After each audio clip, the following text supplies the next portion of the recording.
morning and good afternoon, everyone. We'll give the attendees a couple more minutes to join us. Thank you for joining us today for the NSGC webinar.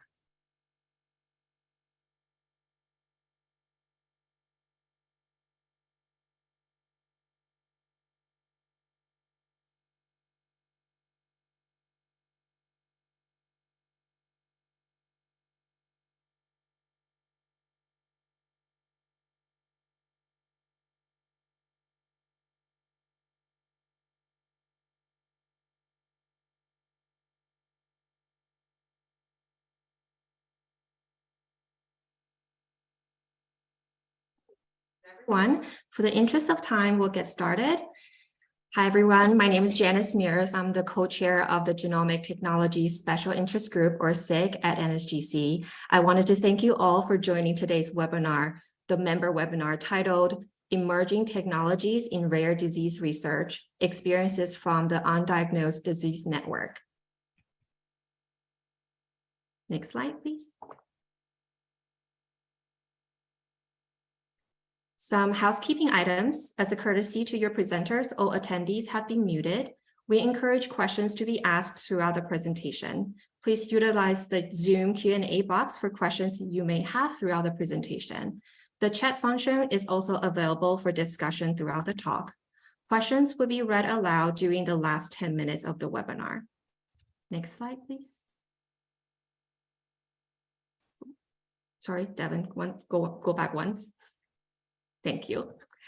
The learning objectives for today's talks are: 1, review the application of emerging genomic technologies in a rare disease population. 2, review the benefits and limitations of emerging genomic technologies. Today, we're joined by Rachel Mahoney at Harvard Medical School and Devon Bonner at Stanford University. Richard Mahoney has worked as a project manager for the Undiagnosed Disease Network, or UDN, Coordinating Center since 2021. Rachel is passionate about advocating for the rare disease and undiagnosed patient communities, both before and after a diagnosis is found. In her current role, she has participated in ongoing efforts to improve the UDN's community outreach and engagement. She also served as the central IRB liaison for the UDN and facilitates data sharing and coordination to assist in patient matching. Rachel received her Master of Science in Genetic Counseling from Boston University School of Medicine in 2021. Devon Bonner has worked as a genetic counselor and genomic curator at the Stanford Center for Undiagnosed Disease, clinical site of the Undiagnosed Disease Network since 2017. Devon is also a genetic counselor and project manager for the genomics research to elucidate the genetics of rare disease, or GREGOR, Stanford side, a research center for the GREGOR Consortium since 2021. She has also worked in the Lucile Packard Children's Hospital Medical Genetic Department since 2018. At the Stanford Center for Undiagnosed Disease, she has led efforts to apply transcriptome sequencing to improve the diagnostic rate for individuals with rare undiagnosed diseases. Devon's research interests include developing genomics and multi-omics tools to improve Mendelian diagnosis and clinical care. With that, I will now turn the stage over to Rachel for the first part of the presentation. Great. Thank you so much, Janice, and welcome everybody to our talk today, which is titled Emerging Technologies in Rare Disease Research, Experiences from the Undiagnosed Diseases Network. Next slide. We have no conflicts of interest to report, and work in this talk was funded by the National Institutes of Health Common Fund.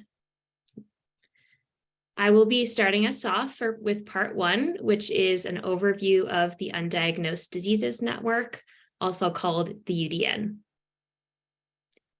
So first, we will go into the background of the UDN. So the main objectives of the UDN are: 1, to improve the level of diagnosis and care for patients with undiagnosed diseases; 2, to facilitate research into the etiology of undiagnosed diseases; and 3, to create an integrated and collaborative research community to identify improved options for optimal patient management. Currently, the UDN has 12 clinical sites around the country, which enroll and evaluate patients, undiagnosed patients. We also have a coordinating center, a DNA sequencing core, a central biorepository, 2 model organism screening centers, and a metabolomics core as well. To date, the UDN has received over 6,000 applications and evaluated over 2,000 participants. And 6 of those 2,000 participants, 607 have been diagnosed. The main primary symptom categories we see for the UDN applicant pool is number 1, neurologic symptoms at 39%, followed by musculoskeletal, immunologic, gastrointestinal, and rheumatologic symptoms as well. Okay, next going into some evaluation tools and approaches that are used in the UDN. So when a participant is accepted to the UDN, they are typically invited to undergo an evaluation by their clinical site. So we'll start by going over that. So at the clinical evaluation, typically a participant is seen by multiple specialists at that clinical site, depending on their symptoms and the needs of that patient. They also undergo standardized phenotyping to assist with research as well as data sharing and patient matching. And at that time, if the participant consents to data sharing, we do share data out to different external collaborators, including the Matchmaker Exchange Network, in an attempt to find similar patients and improve diagnoses. Great, next we'll talk about sequencing in the UDN.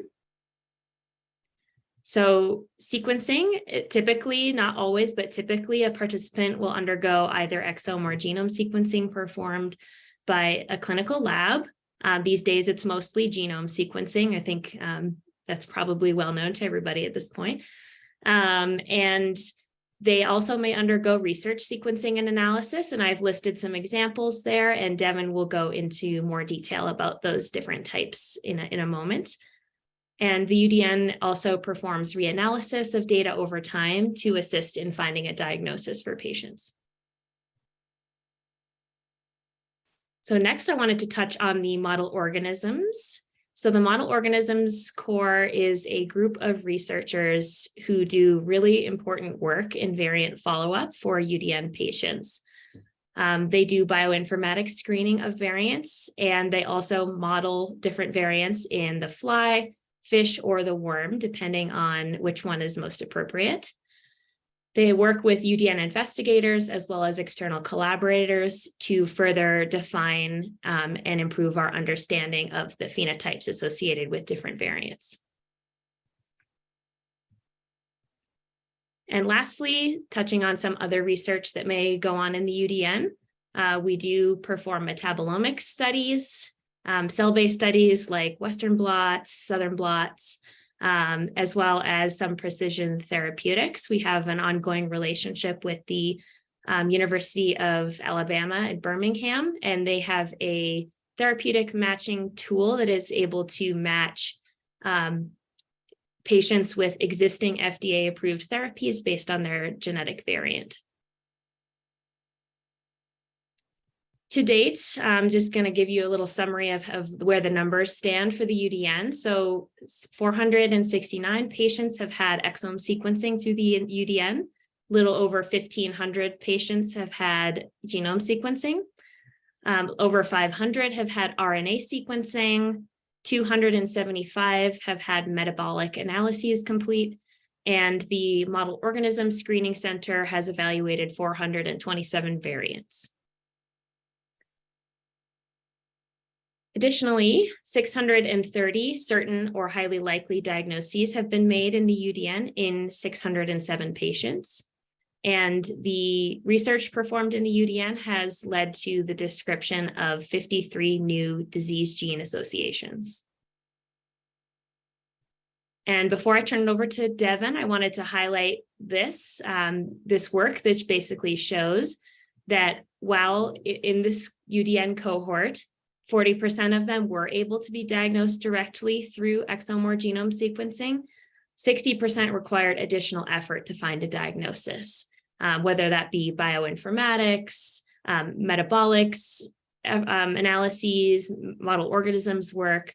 And I think I wanted to highlight this because that's why we're all here, is to hear about those additional effort cases. And so now I will turn it over to Devon to talk more about those cases. Thank you, Rachel, and hello, everyone. I am excited to do the second portion of today's talk and talk with you about some of the emerging genomic technologies that we've been using here at the Stanford UDN clinical site, and then walk you through some illustrative case examples.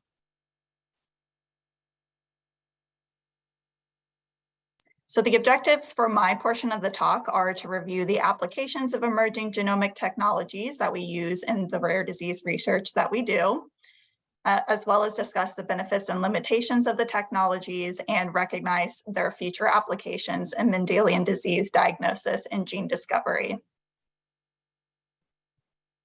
As Rachel highlighted, we use several genomic technologies and research tools in the UDN. However, for today's talk, we decided to focus on 3 technologies that we felt are the closest to being translated into clinical practice. And specifically, we'll be discussing the applications of short-read genome sequencing, or SRGS, long-read genome sequencing, or LRGS, and transcriptome sequencing, or RNA-seq. And you'll see that these technologies will be referred to by these abbreviations throughout today's talk. So I'll start with short-read genome sequencing, which out of the 3 technologies is currently the most accessible on a clinical basis. And before we jump into some case examples, I wanted to spend a moment talking about the technology and some benefits and limitations. So all clinically available genome sequencing utilizes short reads where stretches of DNA are sequenced at about 150 to 300 base pairs at a time. And one of the biggest differences that we see between exome sequencing and genome sequencing is with the coverage. So exome sequencing is typically a capture-based method that targets and sequences the coding regions of the genome, while genome sequencing doesn't require the capture step and offers more uniform coverage across the genome, including non-coding regions.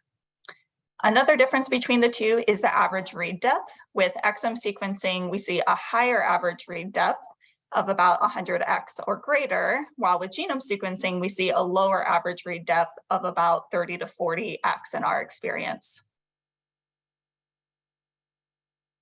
Some of the benefits we see with short-read genome sequencing is due to its more uniform coverage, including being able to identify clinically relevant genomic variation that is either in a non-coding region that's not captured by exome sequencing or in a coding region that's poorly covered by exome sequencing.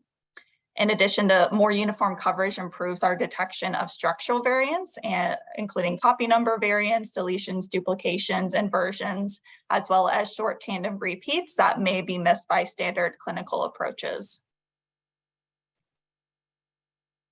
However, there are also notable challenges to applying short-read genome sequencing to Mendelian disease diagnosis. So one of the benefits that we mentioned of genome sequencing is that we're able to detect much more genetic variation than with exome sequencing alone.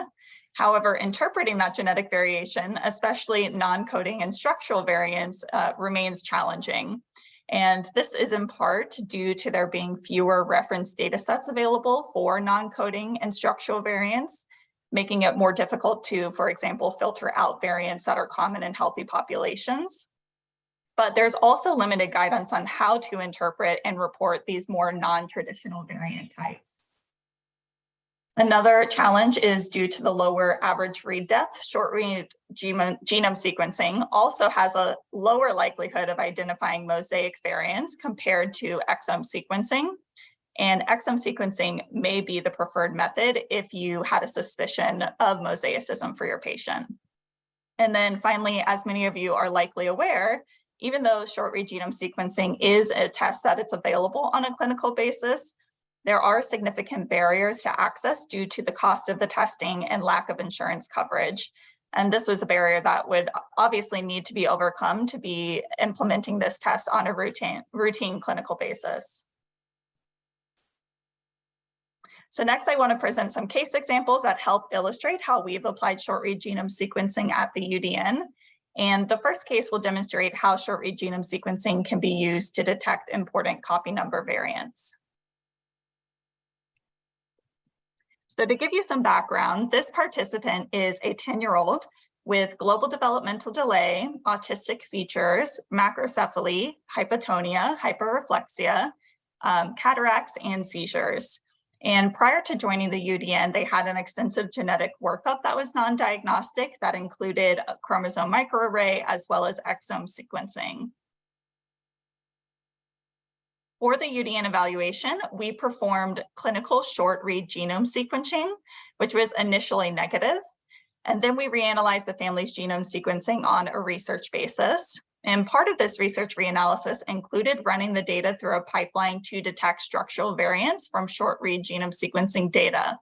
And it was really this analysis that prioritized 2 compound heterozygous deletions in the FAM177A1 gene. And at the time of discovery, this gene had not been reported before with human disease. So before we jump into the results further, I wanted to give a quick guide on how we visualize the short-read genome sequencing data in a program called the Integrative Genomics Viewer, or IGV. So here we're viewing the proband and their similarly affected brothers' short-read genome sequencing data in IGV. Each individual gray bar that you see represents a sequencing read that's aligned to the reference genome. And when a nucleotide matches the reference genome at a given position, it's colored gray. And when it does not match, it's colored a different color, which typically indicates that a variant is present. So you can get a sense of the read depth by looking at the histogram at the top of the image. So that's over in this region here. Or you can look at the pileup of the reads in the middle of the image. So in these here. In this case, there are a couple markers that a deletion is present. First, you can see that there are less reads present in the deleted region at the center of the image, where you see more white background coming through. And you can also see a drop in the histogram at the top of the screen at the deletion breakpoint. So here's one breakpoint, and here's another breakpoint. Second, reads that are colored red have a larger than expected inferred size and therefore indicate a possible deletion. And this is why you see red reads clustering near the breakpoints of the deletion. IGV also helps you to interpret the location of the deletion by putting the reference gene transcripts along the bottom. In this case, this is how we see that the maternally inherited 8 kilobase deletion removes the start of the gene. So you can see that here. And the paternally inherited 9.7 kilobase deletion removes the end of the gene. And you can see that here. So now that we have a better sense of visualizing the deletions in IGV, I wanted to note that neither of these deletions had been reported on the participants' prior clinical chromosome microarray or exome or genome sequencing testing. And this is most likely due to a couple of factors, one being the size of the deletions. They could be too large to detect by exome sequencing, but too small to be detected by a chromosome microarray. And also it could be due in part to this gene in this region not being associated with human disease at the time that it was discovered, and therefore would not have been prioritized in the analysis of the data itself. So since discovering this, we were able to put this gene into GeneMatcher, and we've identified multiple other unrelated individuals who have biallelic loss of function variants in the gene, and also have similar phenotypes to our patient. And so we're in the process of characterizing this novel neurodevelopmental disorder. But I wanted to show this case as a good example of how short-read genome sequencing can identify important copy number variants. So in the next case, we'll show how short-read genome sequencing can be used to detect important non-coding variants. In this case, the proband is a 6-year-old with progressive dystonia and spasticity, hyperkinetic movements, contractures of the elbows and ankles, minimal expressive language, and regression of their fine and gross motor skills. And prior to coming to the UDN, their workup had included non-diagnostic exome sequencing at 2 independent laboratories, as well as a chromosome microarray and mitochondrial sequencing and depletion studies. So in this case, we sent quad genome sequencing, and that identified 2 rare variants that were in trans in the MECR gene. And one variant was a splicing variant that had been reported before with disease and was classified as pathogenic. And the other was a rare single nucleotide variant in the 5' untranslated region that was classified as a variant of uncertain significance. And the MECR gene has been associated with a known neurologic disorder that overlapped with our patient's phenotypes. However, because it was a non-coding variant in the 5' UTR that had not been reported before with disease, at the time that we discovered this, we had limited ability to interpret its significance without building further functional evidence. So as Rachel mentioned, this is a case where the UDN performed additional analyses to prove the variant pathogenicity. And so this case demonstrates both a benefit of short-read genome sequencing and being able to detect important non-coding variants, but also a limitation in not being able to fully interpret this variant without building additional experimental evidence to prove the variant pathogenicity.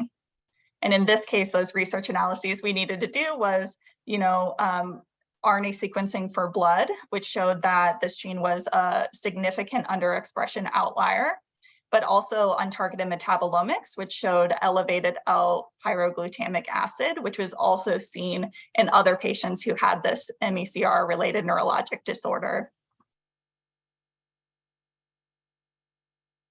So my final case example will show how short-read genome sequencing can be used to detect clinically relevant short tandem repeat expansions.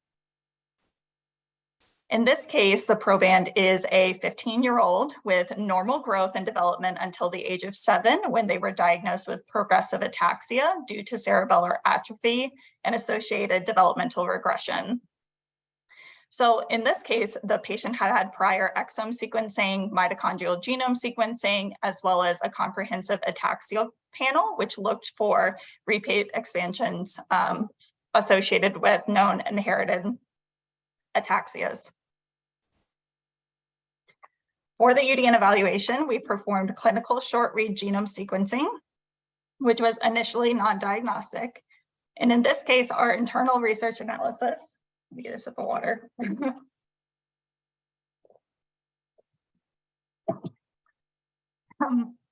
In this case, our internal research analysis was also non-diagnostic.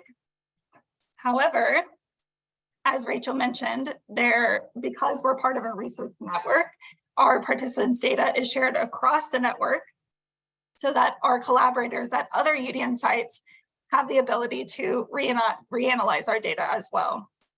So it was actually one of our collaborators at a different UDN site who ran our patients' short-read genome sequencing data through a research pipeline, which detected a repeat expansion in the TBP gene associated with spinocerebellar ataxia type 17. And to give you a sense of how this data can look, here you're seeing the short-read genome sequencing data in a different program called Reviewer, which is optimized for visualizing the alignments of short reads in regions containing repeat expansions. So in this image, the reads on each allele are separated to better visualize the repeat expansions. And the motifs in the repetitive region of interest are shown in red, while the flanking sequences are shown in blue. So on the top box, it shows the read pileup for the TBP gene in the proband's data. And here you can see the repeat expansion on allele 2, which is estimated to have 58 repeats and would be consistent with a full penetrance allele. The second box shows the read pileup in the father's data. And here you also see a repeat expansion on allele 2, which is estimated to have 47 repeats and would be consistent with a reduced penetrance allele, which is why we feel likely that the father was asymptomatic clinically when we evaluated the family. In the third box, it shows you the read pile up for the mother's data, where both alleles are within a normal number of repeats. So as I mentioned before, this patient did have PCR testing for repeat expansions in this gene. And when we looked back at the PCR results, the genotype was reported as having 37 repeats on both alleles. And we think that this could be consistent with allelic dropout in this case. And so we're in the process of repeating the PCR testing in the proband to hopefully confirm this repeat expansion. But I wanted to show this case because it demonstrates the power of short read genome sequencing to identify clinically relevant short tandem repeats. But I also wanted to note that short tandem repeat detection from short read genome data is limited by the length of the repeat expansion and has better detection for shorter repeats of less than 200 repeats, as is the case in this case. However, our next technology we're going to talk about is the preferred method for detection of larger repeat expansions. And this brings us to our introduction to long-read genome sequencing. Long-read genome sequencing technology can sequence a single molecule of DNA in real time. And as its name suggests, the predominant difference that we see between long-read and short-read is the significant increase in read length. So in contrast to the short reads that are about 150 to 300 base pairs, a single long read can range from 10 kilobases on average up to 2 megabases in a single read, thereby requiring less reads to cover the same gene or genetic region. And therefore, we also see a difference between the two as far as average read depth. With short read sequencing for genome sequencing, we see an average read depth of about 30 to 40x, compared to with long read sequencing, we're seeing an average read depth of about 10 to 15x in our experience. So in general, the longer reads map better to traditionally difficult regions of the genome, including repetitive regions, high homologous regions, GC-rich regions. And so some of the advantages of long-read genome sequencing include improved detection of complex structural variants, as well as helping to identify what the orientation of those structural variants are. So thinking large deletions, duplications, inversions, and translocations. The long-read sequencing also allows for more accurate sequencing over long tandem repeat expansions, as I mentioned before. And long reads can also make it easier to determine phasing of variants, which is helpful for determining inheritance patterns or determining the parental origin of a de novo event. And because the long reads are better able to map over high homologous regions, it also improves discrimination of clinically relevant genes from their known pseudogenes. And to drive some of these benefits home, I wanted to provide an example and compare and contrast what the short read genome sequencing data looks like compared to the long read genome sequencing data, using the case that we discussed before with the compound heterozygous deletions in FAM177A1.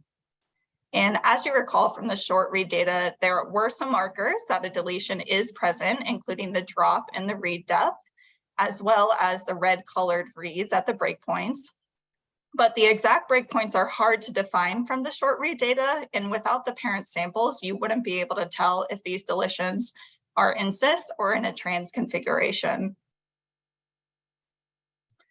However, you can see here when we're looking at the proband's long read genome sequencing data that the read encompasses the entire deletion. So in the circles, you can see the 8 kilobase deletion and the 9 kilobase deletion are being covered completely by a single sequencing read. And because they're covered on a single read, there's better resolution of the precise breakpoints of those deletions. In addition, reads that span both deletions, like the one highlighted in red, provides insight into the phase of the deletions. So this read that's highlighted spans both deletions and shows that these deletions are on different alleles in a trans configuration without needing parental samples. While long-read sequencing is an promising emerging technology, there are several challenges to adopting it into clinical practice. The first being that there are very limited reference data sets, especially from diverse populations, that are going to be needed for variant filtering and prioritization. And again, in addition, the analysis pipelines are in very early stages of development. So there's a need for benchmarking to be able to better detect sequencing artifacts and standardize the analysis tools. And there's also a need to demonstrate clinical utility of long-read genome sequencing compared to existing testing strategies to see what is the added benefit of using a long-read genome sequencing approach and what the limitations might be. And in addition, testing is expensive for long-read genome sequencing, although the cost is coming down. And there are currently no long-read genome-wide sequencing tests available on a clinical basis. So this is all being done on a research basis right now. So due to these limitations, we think that one of the first adoptions of long-read genome sequencing in clinical practice may be a targeted long-read approach to validate, complex structural variants or large short tandem repeats that may be unclear from short read data. So here I wanted to present a case where long-read genome sequencing was used to validate a complex structural variant for one of our UDN families. And in this case, the proband is a 25-year-old with a history of microcephaly, hypotonia, intellectual disability, obesity, strabismus, hearing loss, and dysmorphic features. Their prior genetic workup, was extensive, included 2 different chromosome microarrays, as well as short-read exome and short-read genome sequencing, all of which was non-diagnostic. For their UDN evaluation, we started with clinical short-read genome sequencing, which did not identify a diagnosis. And then we reanalyzed the short-read data with our structure variant caller, which detected a 16 kilobase duplication in the EHMT1 gene, a gene which has been associated with Kleefstra syndrome. And given the phenotypic overlap between our participant and individuals with Kleefstra syndrome, we thought it could be an explanation for his findings, but that duplication had not been detected on his prior arrays that he had. So we went and sent long-read sequencing to help try to validate this predicted duplication. So specifically, looking at the proband's long-read genome sequencing data here, it helped us to confirm the 16 kilobase duplication, which encompassed 2 exons of the EHMT1 gene, exon 5 and exon 6. And here you can see some markers of a duplication by the increase in the read depth in the histogram at the top of the screen, which is shown with the arrows pointing to where the break points are located. But you also will notice that there are some very colorful reads on the screen as well. So as you may recall, when a nucleotide matches the reference genome at a given position, it's colored gray. And when it does that match, it's colored a different color. So the reads that have both gray and colorful regions were actually very helpful in this case to determining the orientation of the duplication. And we were able to determine the orientation by using a program called BLAT. That's kind of like a search and find for the genome. And by running the DNA sequence in the gray portion of the read through BLAT, it shows that the sequence aligns to the reference sequence as expected. Whereas running the colorful region of the read aligns to an upstream sequence of DNA, which allows us to see in greater confidence that the duplication was in fact in tandem. And the reading frame of the sequence suggests that a tandem duplication would lead to a frame shift in the predicted amino acid sequence.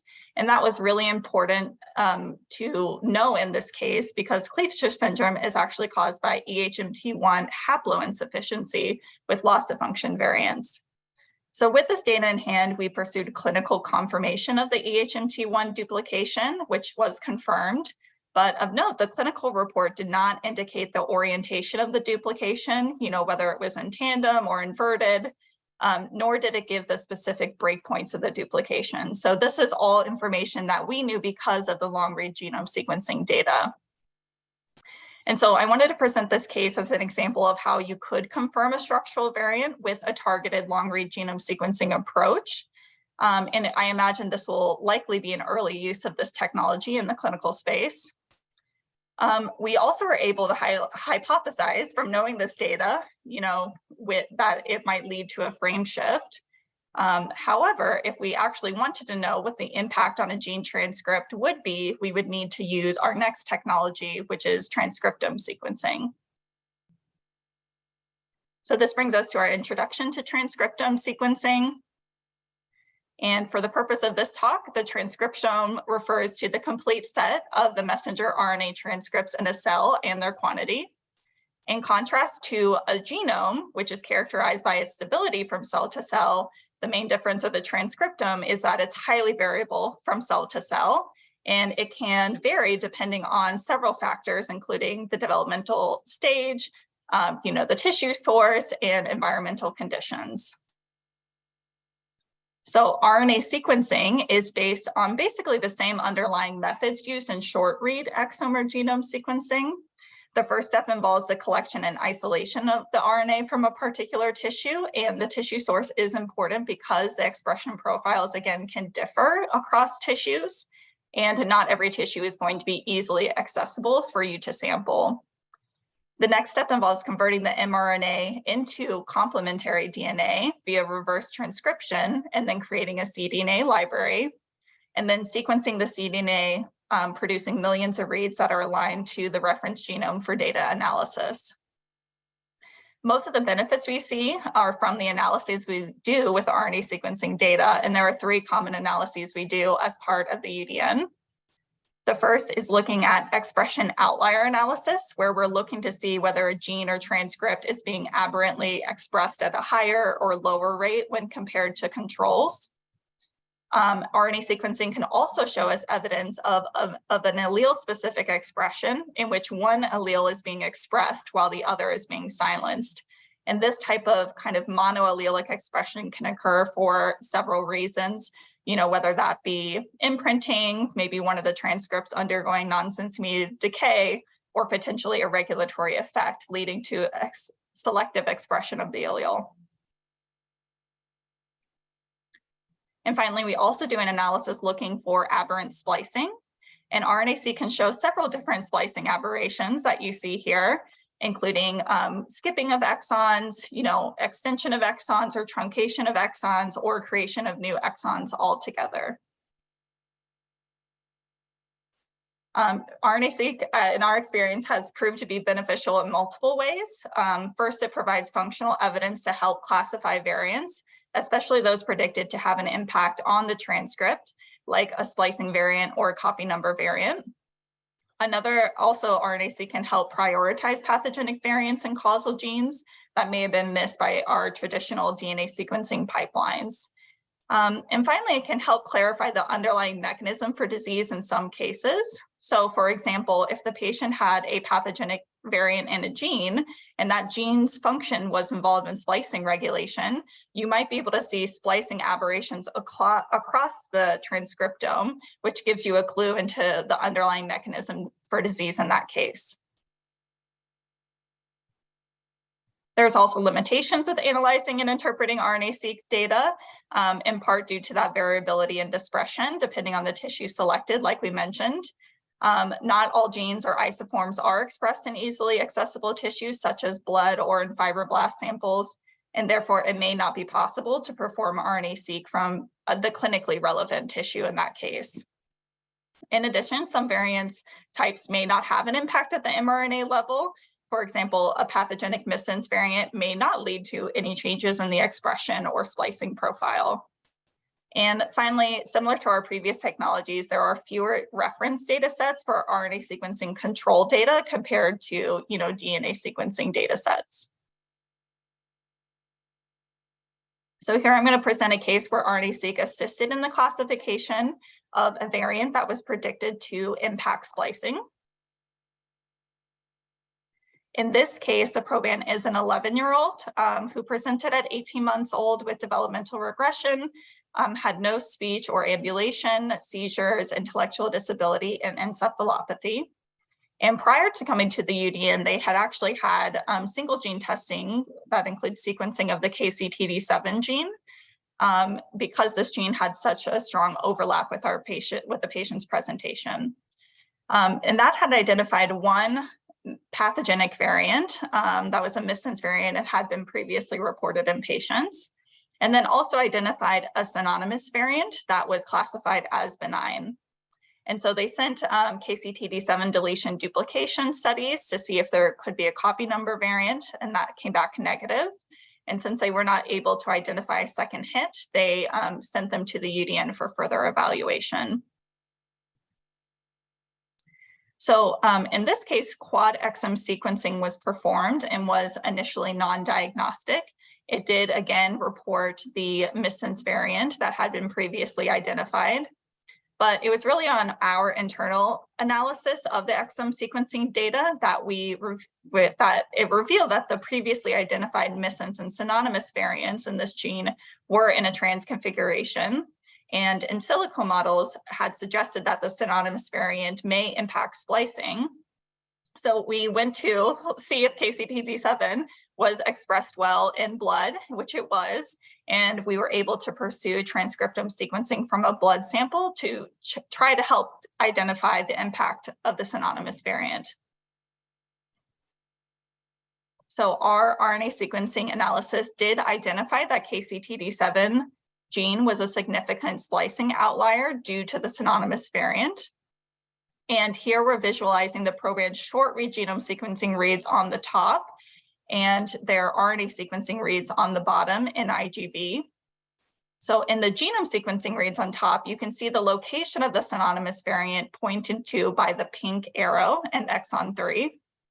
And the biggest difference that you'll see comparing the genome data versus the RNA data is that the RNA data shows split reads where part of the read is mapped to exon 3 and the other part of the read is mapped to the adjacent exon 4.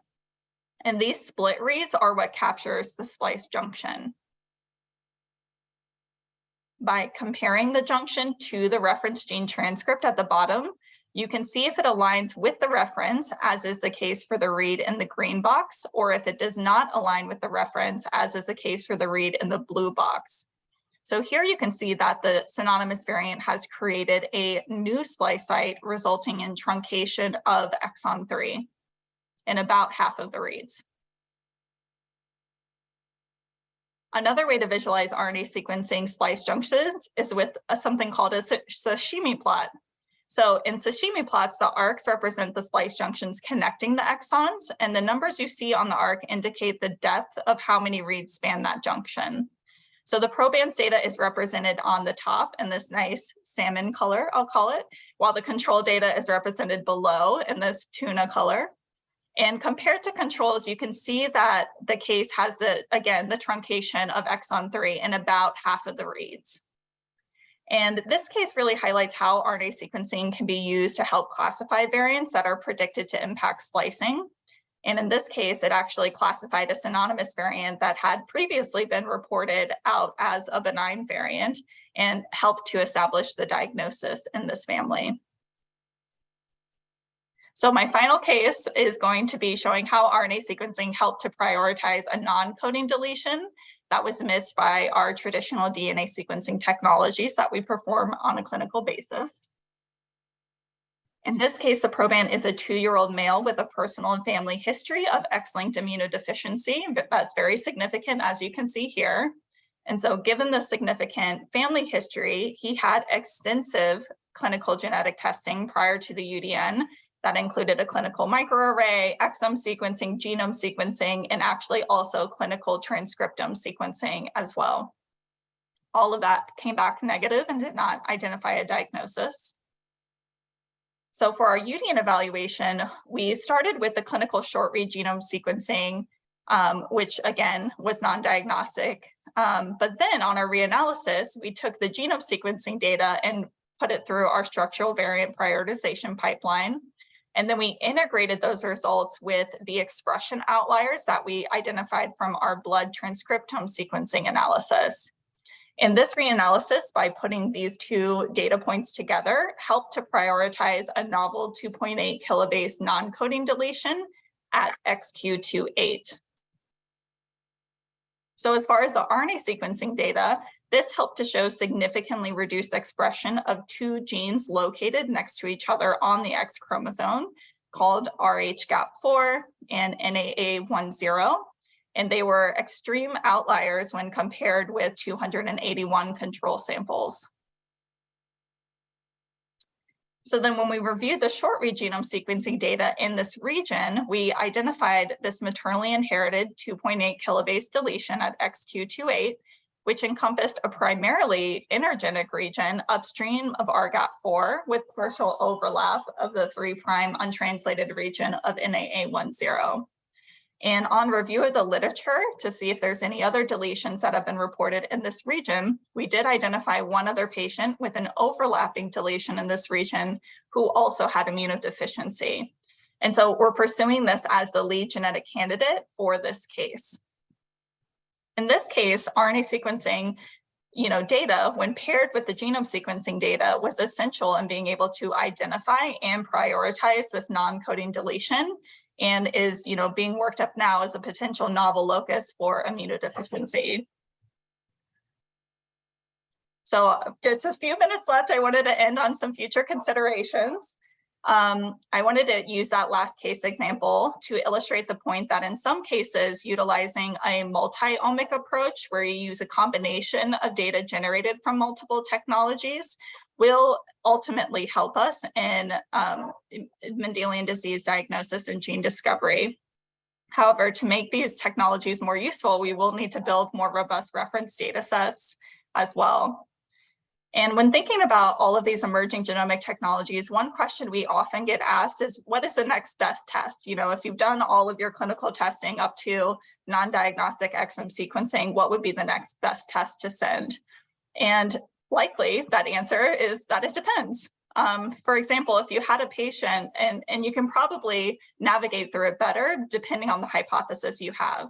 So for example, if you had a patient where you identified one pathogenic variant for an autosomal recessive condition, then maybe the next best test would be to send targeted long read sequencing or targeted RNA sequencing to try to identify a second hit in that case. On the other hand, if you had a patient with no candidate variants or genes, then maybe taking a broader multi-omic approach might identify clues that help point you to the diagnosis. To adopt these emerging technologies in clinical practice, we will need more research demonstrating their clinical utility and a better understanding of their benefits and limitations compared to standard clinical testing. And we'll also obviously need professional guidelines to assist in the analysis, interpretation, and reporting of findings that are identified with these technologies, as well as clinical guidelines to help us as clinicians know which tests to send in which cases. And fortunately, there are research consortiums like the UDN and others that are working to help develop this research and also guidance from their experiences. But to end on a hopeful note, as you saw in all of these case examples, the diagnostic odyssey for our participants is long and includes multiple genetic tests, before they even get to the UDN. However, in the not so distant future, emerging technologies like short read or long read genome sequencing may become the first tier test and replace the need for a stepwise testing strategy, doing your microarray or panel testing and then exome sequencing. And this could benefit both the patients and providers by simplifying the testing process, expediting the time to diagnosis, and reducing, hopefully, the diagnostic odyssey, and decreasing the overall cost of this testing and genetic workup. So I did want to just acknowledge, all of my colleagues that I work with at the Center for Undiagnosed Diseases, especially Jennifer Kohler and Chloe Reuter, who are both genetic counselors and curators, and were the lead for some of the cases that I presented today, as well as our colleagues in the Stephen Montgomery lab, who are, so helpful in helping us to analyze and apply long-read genome sequencing and transcriptome sequencing for our families. I have some references, and I think we have about 10 minutes where we would be happy to take any questions from the audience. Thank you, Devon and Rachel. That was wonderful. We do have some questions in the Q&A. We'll start with the first question. What CMV detection algorithm do you use? Do the algorithms use read depth or breakpoints? So I think we have used several over the course of the study. For the last case that we were using a program called Annote SV to help, annotate and prioritize copy number variants. So that's the structural variant pipeline we've been using most recently. And I think that they actually use a combination of both the read depth as well as, the breakpoints as well to identify those copy number variants. Thank you. At this time, please provide your Q&As, your questions in the Q&A while we continue to address these questions. Another question maybe for Devon as well. One of the challenges you mentioned for structural variants is limited guidance on reporting and interpreting these. Is there any talk about incorporation of structural variants into the formal ACMG criteria schemes? I don't know this for a fact, but I assume that these discussions are happening and updating, the next draft of ACMG criteria for interpretation of variants, especially, taking into account more of the functional evidence. Right now, I think there's one criteria that allows you to, use points for functional evidence, but, for these non-coding variants and these structural variants that we're detecting from short read genome sequencing and long read genome sequencing, we're going to need even better tools to be able to help, classify their pathogenicity. So I hope these are all being incorporated into the next rounds of updating those classifications, recommendations. All right. Next question, I think this is one of the very important questions is it possible for GCs to send cases to UDN so patients can get access through these research genetic analysis? Yeah, I can take this one. Yes, we do have an application process, but all patients are welcome to apply to the UDN. You can find more information about our application process on our website.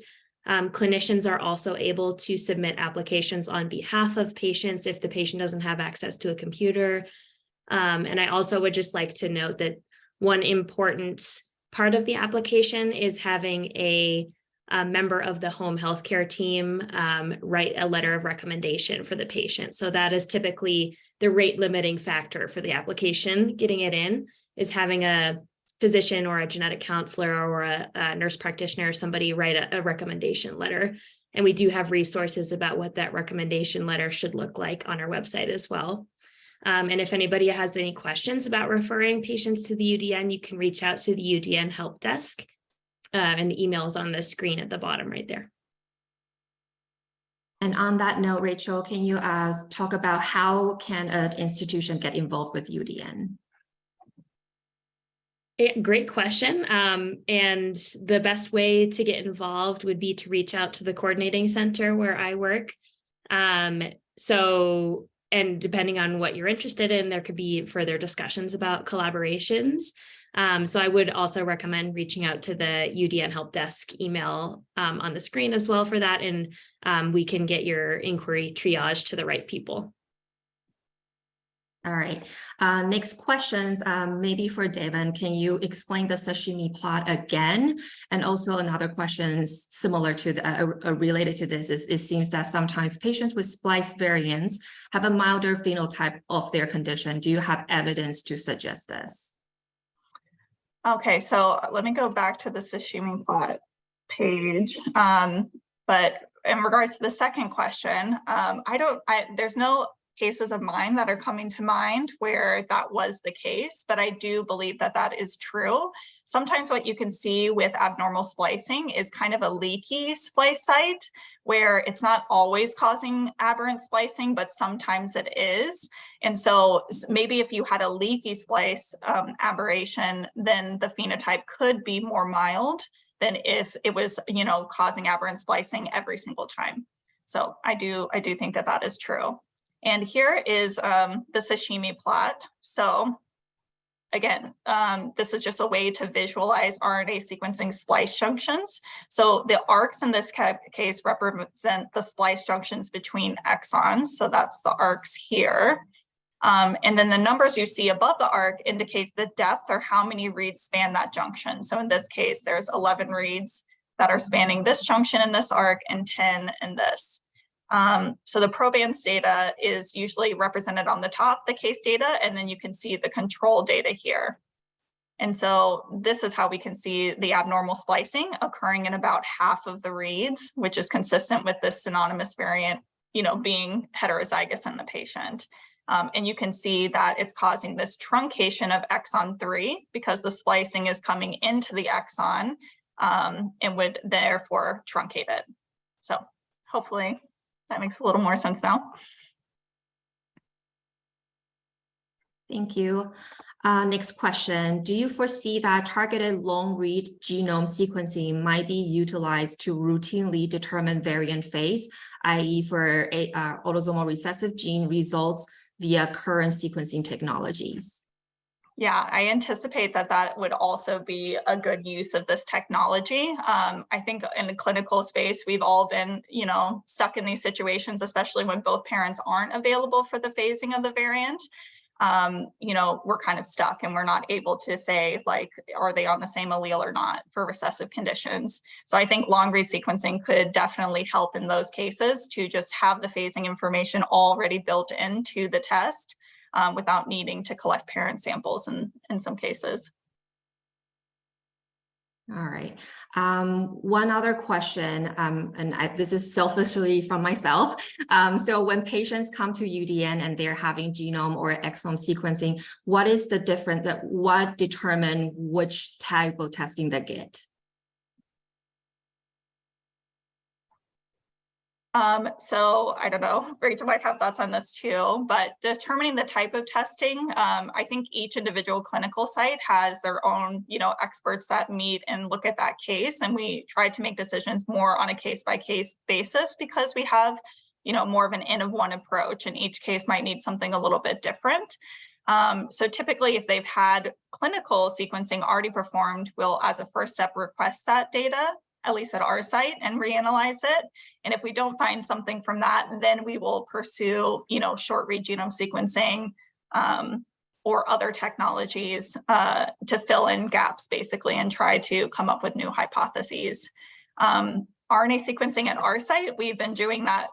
We've been trying to do that kind of upfront on all of our families, just so that we can better define which cases it's most useful for. So we're trying to take a broader approach for RNA sequencing at our site.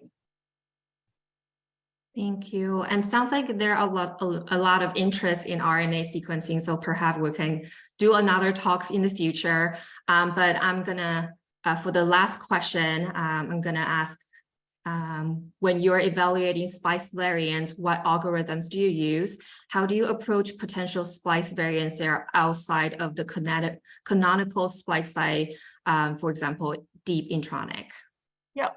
So one algorithm that I've been using more recently is called Splice AI, and the Broad Institute has done a nice job of making it very easy to check kind of what the interpretation from that algorithm is, if you know the genomic position of the variant. So if you want to reach out to me, I'm happy to give you the link to where you can check that information for yourself. Another one that I think people often will use is called Human Splicing Finder, where you can put in the, the nomenclature again with the genomic position of the variant, and then it will also let you know what the predicted outcome would be for that splice site, whether it's creating a new splice site or diminishing a splice site. It'll give you that information too. And those are available. It doesn't need to be necessarily in a coding position or within, one or two base pairs of the splice site. You can also search for variants that are, deep intronic, and it will give you, a predicted outcome.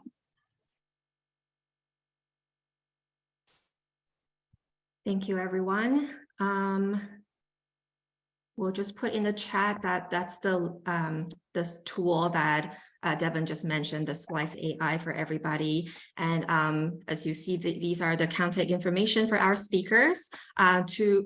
From this, this concludes today's member webinar. On behalf of the NSGC webinar subcommittee, I wanted to thank all of you for attending this webinar, and a huge thank you for our speakers today for sharing their stories and experiences. This webinar recording will be posted on the webinar page of the NSGC website within 48 hours. Thank you, everybody. Have a great day.